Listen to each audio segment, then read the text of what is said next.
This podcast is Challenging Opinions and is presented by William Campbell.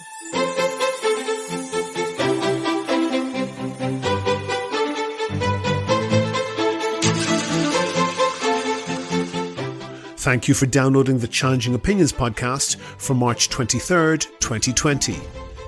We talk to lots of campaigners on this podcast. This one has a more basic goal than most. Let's talk to someone who wants to protect our food and water and hear what she has to say.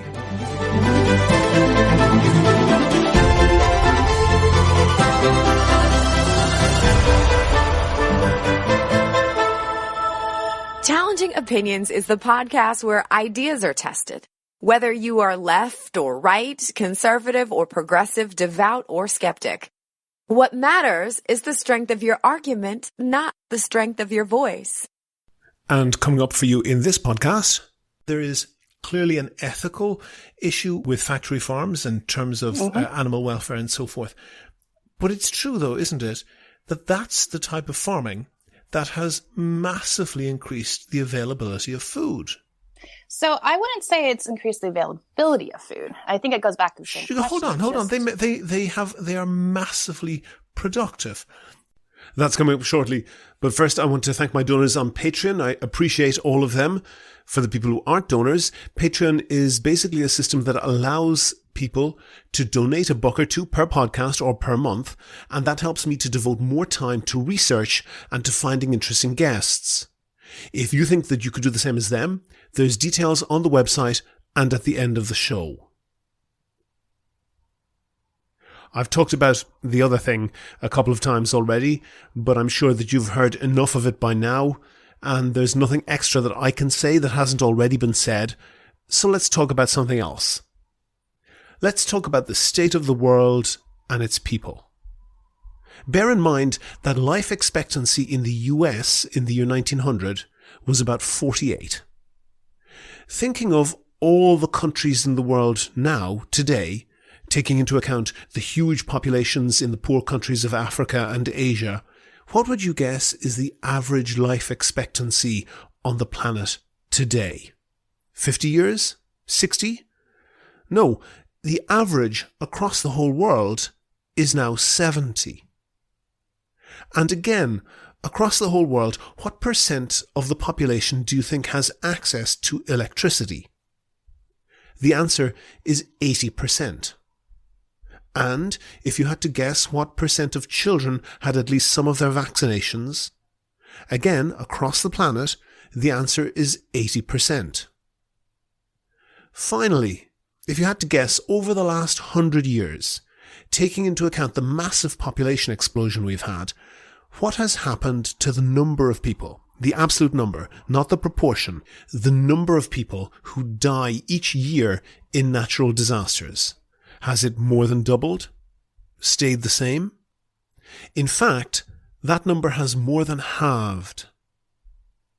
All these figures come from a book by the Swedish academic Hans Rosling, and he formulated them to show us that sometimes things are much better than we think they are, and, in particular for all our cynicism, things can and do get better. Lots better. By those metrics that he chooses, the average person in the world today is vastly better off than the average person was in the United States 100 years ago. More children, much more children are getting educated. Much more people are getting basic health care. Much more people have access to the basics of comfort that the whole of humanity went without for almost our whole existence. Sometimes we can be terribly stupid, but on the whole, humans are clever and creative. We can solve problems. We can make our lives better. That makes it all the more tragic when we don't, but on the whole, we're doing better, lots better than we were, and often way better than we actually think we're doing. Sometimes we create terrible problems, but we can solve problems too, and we do solve them. And maybe with that whole loss aversion thing in our mentality, we remember our failures better than our successes.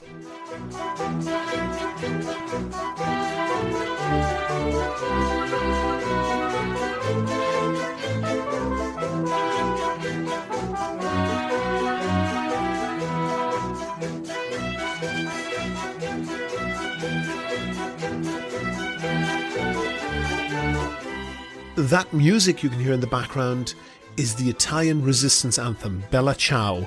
It's being played by the National Theatre Orchestra of Serbia.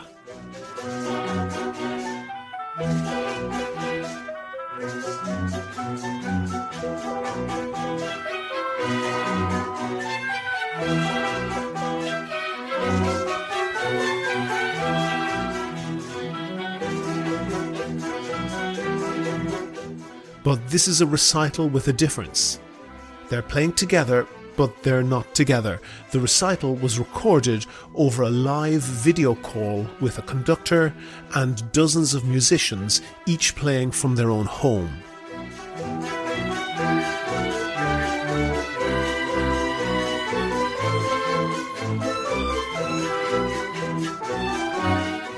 This technology would have been unimaginable just a decade ago. Now we take it for granted that it's in billions of people's pockets.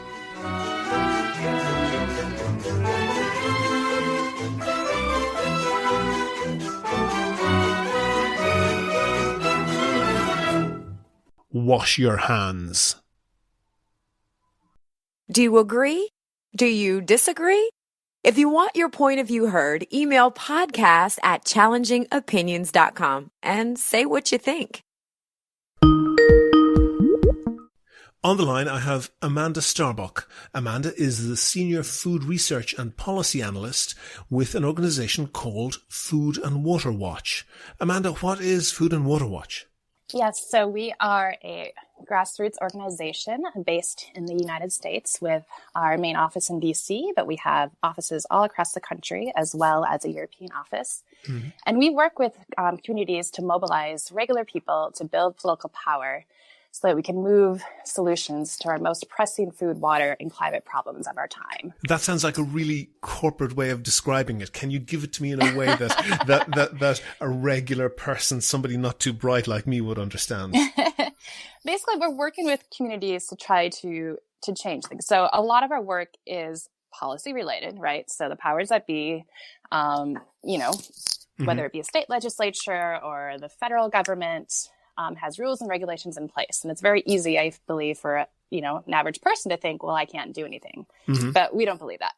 And so even though we do have an office here in DC, we send people to the Hill, they have those big important meetings. We also get on the ground with farmers in Iowa who are upset about, the corporate control over their livestock industry. And we are on the ground with people in Pennsylvania who are fighting fracking that's encroaching on their land. Mm-hmm. And so really kind of getting people together and mobilizing them, helping them recognize that they do have a power to help sway the policy within this country.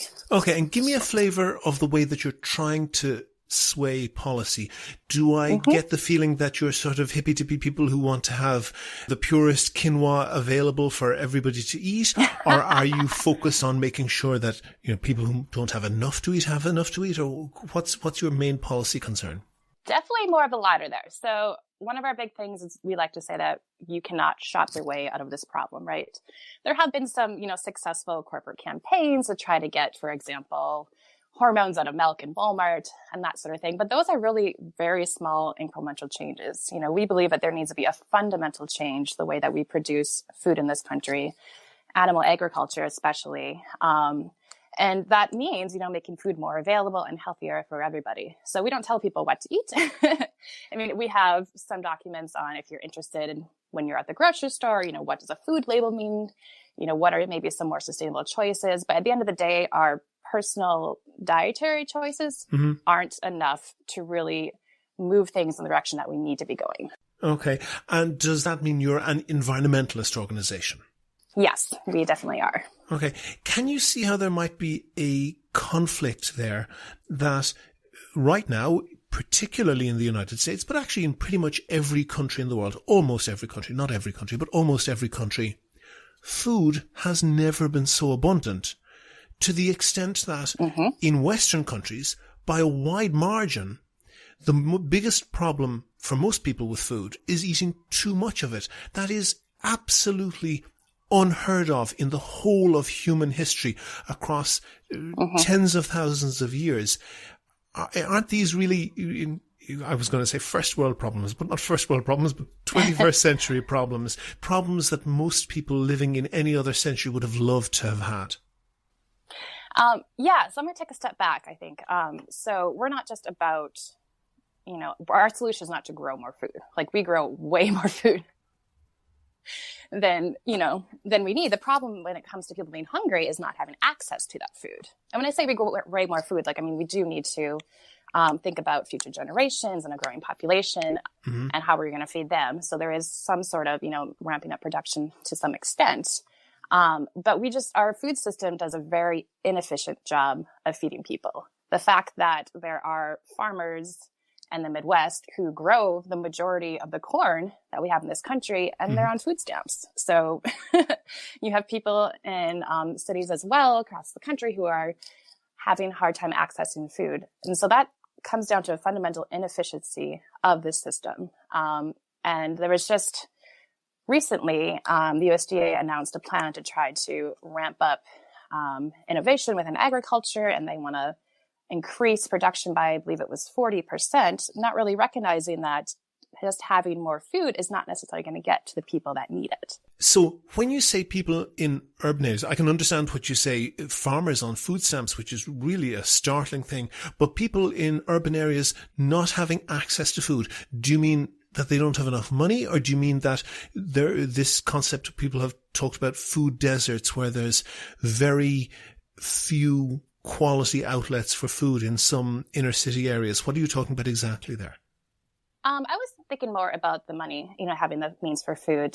There's still a very continued reliance on what we call food stamps. So there are programs such as SNAP, and that is still very greatly utilized by both urban and rural communities. I was just trying to make the point that this is not just a problem in rural communities, that is a problem in urban communities as well. And there is that other part about the idea of a food desert. We really see that, I think, because of extreme concentration within supermarkets. And so the idea of no longer having a small mom and pop store down the street, but bigger grocery stores, they're going to want to move into areas that are more wealthy, where they can make more money. And that does, cause some communities to be left behind. Okay. And isn't there then a fundamental contradiction between the type of farmers market and people who buy at whole food stores and so forth? Those type of foods that they buy are very fashionable with environmentalists, but they tend to be wildly expensive compared to other types of food that are available that people might buy in a regular supermarket.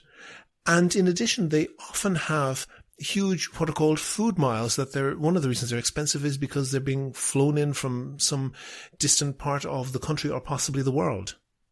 Correct. Yeah. And again, I think I want to draw that back to the idea that we can't really shop our way out of this. So it's not about going to Whole Foods. It's not just about supporting your local farmers. But not everybody has, like you said, that's absolutely right. Not everybody has the means to go to the local farmers market and spend $20 a pound on bison or what have you. So we need to fundamentally change our food system at the core so that it works for everybody, so that it works for people who are consumers, no matter how much money you have, so it works for the farmers, so it works for workers within the industry. Okay, give me that at a granular level then. When you say fundamentally change, everybody's in favor of change. That seems to be the slogan of almost every political campaign. But exactly what is the change you want? The biggest one right now, I would say, is trying to end what we call factory farming. That is really at the core. I mean, there's lots of other moving pieces, but really at the core of why our system is very inefficient. For somebody who's heard the word but doesn't really understand or might not have a great understanding of it, exactly what is factory farming? Absolutely, yes. So we could quibble over the exact number of what makes a factory farm, but the big idea is, it's not the old McDonald's farm from the nursery rhyme, right? It's not happy cows on a field and a farmer who has maybe corn over here and maybe chickens over here. It's a farm that is only existing to produce as much meat as it can, regardless of the environmental impacts. So usually we're talking much larger scale. So a feedlot, so it's big. It's big. Big. Yeah. What else is the issue? Yeah. So big. And we can talk about the exact numbers, but that's not as relevant as the fact that it's confining animals. So animals are not able to have access to pasture. They're not able to, if you're a pig and a pig likes to root and all that sort of stuff. They aren't able to express those natural behaviors that they have. And the problem with that, there are many, many problems. It's not just an ethical standpoint, but also when you have these farms, and oftentimes they're concentrated in similar regions. So for instance, on the eastern shore of Maryland, the broiler industry, which is meat chickens, right? So not hens laying eggs, but chickens that you raise for meat, super heavily concentrated within about 6 to 8 counties within the eastern shore of Maryland. And when you have these big operations, they produce so much waste that there's nowhere to put it. A very small, we'd like to see more integrated, smaller crop and livestock systems. These ones where you grow corn and maybe you raise some chickens and you can use that chicken litter, that manure, as a fertilizer. But when you have, hundreds and hundreds and hundreds of operations all right next to each other, there's more nutrients that could be used in the land. And so the state of Maryland actually is providing grant money for farmers to truck the manure out to different watersheds and apply, because there's so many problems right now with pollution within the Chesapeake Bay. A lot of it stemming from these broiler farms. Okay, but and I can understand, and there is clearly an ethical issue with factory farms in terms of animal welfare and so forth. But it's true, though, isn't it, that that's the type of farming that has massively increased the availability of food. So I wouldn't say it's increased the availability of food. I think it goes back to the same question. Hold on. They are massively productive. If more than a tiny percentage of people in the United States switched to free range and organic type produce, then there just wouldn't be enough food to go around. Isn't that true? I want to take a step back because you said they increase the availability of food. And again, I think it goes back to that question of just because we produce more does not mean it's getting into the people that need it. So I guess I want to push back against that. We're not talking about yes, that's possibly. Hold on, Amanda. That's possibly true. But for sure as hell, if we produce less, it's not going to be getting to the people who need it. So I think so when we talk about producing food for people who are hungry, right? Right now, we're producing way more meat than we need as a country, and we're exporting it to markets, China and India, for example, growing economies that are becoming more middle income. They want more meat. Those are opportunities to ship more meat out. So we're producing way more than we need. If we're worried about, hey, if we produce less meat, is there not going to be enough food for everybody? We need to take a step back and look at how inefficient this system is. Correct. So are you talking about how essentially having a very high proportion of meat in someone's diet is inherently inefficient? Is that what you're trying to change? That's what I'm talking about. Yes. So when it comes to, for instance, it takes about 5.5 grams calories to produce a calorie of meat. And that's just in general. When we're talking about beef, it's much, much larger than that. So if we really are in the interest of feeding people, not only do we need to address what I mentioned earlier, the availability and affordability, of food, but also how are we producing that? If we, have cornfields upon cornfields in Iowa and other places that are growing feed that gets trucked to a facility that gets turned into corn feed, gets trucked to a feedstock and, feedlot in Texas, fed to cows, and then they are shipped somewhere else and processed. That is a highly inefficient system. We can feed a lot more people if we reduce the amount of meat that we produce. We're not saying don't stop, producing meat. I think animals do have a very integral part within a farm system. But if we are truly talking about we need to feed the world, we need to scale back at that level of meat that we're producing. Okay, that's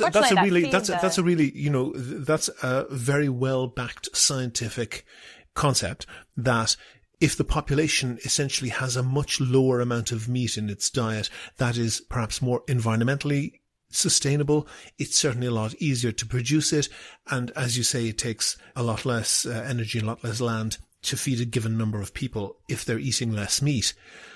But is it possible that you're trying to change people's behavior and failing? You're trying to persuade people essentially to be vegetarians, or at least moving in that direction, failing, and then say, hell, well, let's just make meat a whole lot less available, and then they'll just have to be vegetarians.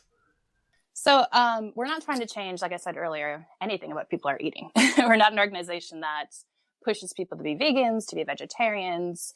We aren't an organization that believes that's what's going to change the tide. We believe that we do need to change the way that reproduce meat within this country. And animals do have a very important role on the farm. So if we eliminated all livestock completely, first of all, it's not logistically going to happen. But if it were, you're going to need to source things like nitrogen and phosphorus, which are very important nutrients for crops, probably from synthetic sources, which are generated usually by fossil fuels. So we're talking about scaling back, returning to, systems that we've had in the past, proven examples of, having crops and livestock integrated together within the same farm, not producing more waste, and I'm talking about manure waste here, than you can actually absorb within the land that surrounds you. And if you were to describe an ideal situation that you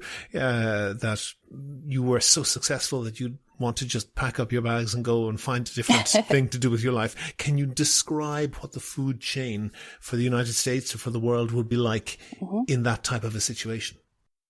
Yeah. So definitely smaller scale, no more factory farms, but still a place for, a role for livestock within the farm system. And there's so many other things that need to be fixed. That includes, overproduction. Right now we overproduce certain commodities like corn and wheat. We don't have a stable supply management. We used to. Back in the farm crisis, we started having a price floor and supports in place. The government would buy off excess that would help prevent price collapses in years of overproduction and years when there was underproduction, bad weather, what have you. The government could sell that back into the market. That provided a stable environment for farmers to thrive. And we don't have that anymore.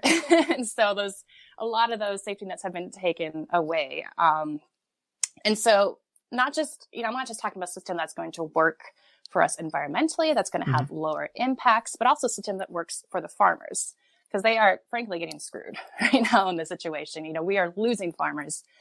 Right now, it's about 1% of the U.S. population are farmers, which is just mind blowing. And why is that mind blowing, Amanda? Why is that mind blowing? Throughout human history, we have had, ever since ancient Greece, we've had an ever declining proportion of the population. It started out at 100% when everybody was a subsistence farmer, but since ancient Greece, we've had an ever declining proportion of the population being farmers, and everybody else doing something else, and our society is getting richer. You want to stop that march towards progress? So I wouldn't know if I would call that progress, and I wouldn't say that everyone's getting richer. So the society as a whole is getting richer. Actually, yes, even the poorest people in the United States are richer than people who live in a subsistence society. Well, let me put it this way. So the median farm income right now in the United States is actually in the negative. So the people who are growing our food, and this is why I said it was astounding. The other part of it I was going to mention is that a very, very, very small amount of people produce an abundance of food in this country.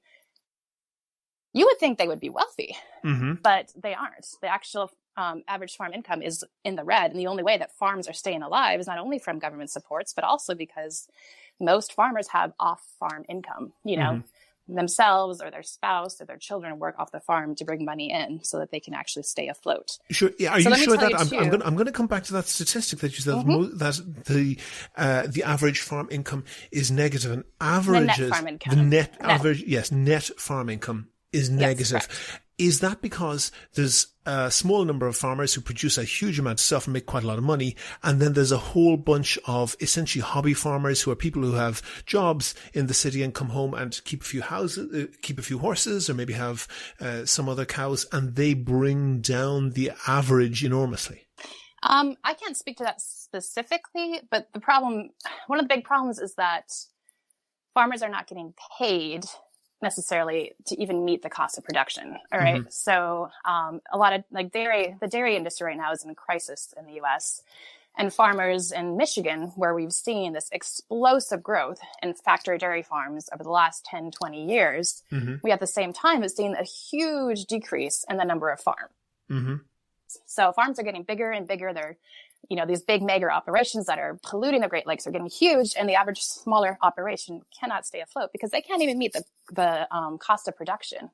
And you say that within commodity groups as well, wheat farmers, corn farmers, soy farmers. There are years where what they sell doesn't even cover the bills to make that food. Okay. Can I ask one last question? Are you an essentially party political organization? Because I notice on your website you feature one politician on the front page. That's Bernie Sanders. Are conservatives not allowed to be environmentalists? No, absolutely. They are definitely allowed to be. And we have, allies within farming communities, which, rural America, middle America, where I come from, which tends to be a lot more conservative. Mm-hmm. So really, it's not about making this about, red versus blue. And I think a lot of times that can come down to that, and we really lose out what the soul of this conversation is about. And it's about the people who are growing our food and making sure that they are able to continue their livelihoods, and making sure that they're able to produce food in a sound, environmentally friendly way, that it can lift up rural communities. And I think that's something that we can all get behind, unless you're one of the big corporations that's making money off of this polluting system. I think most people would agree. And that comes down to places like rural America, which frankly is in crisis right now. Amanda Starbuck, Senior Food Researcher and Policy Analyst at Food and Water Watch. Thank you very much for talking to me. You're very welcome. Thank you. Make your view heard. Email podcast@challengingopinions.com to set out your ideas and defend them on the next podcast. Go to the website for sources and links to what we were talking about. And while you're there, please like the show on Facebook, follow @ChallengingO on Twitter, and follow Food and Water Watch @Food and Water. And get in touch with me if you can suggest a guest or a topic for a future show. Thanks to everyone who's signed up as a patron on Patreon so far.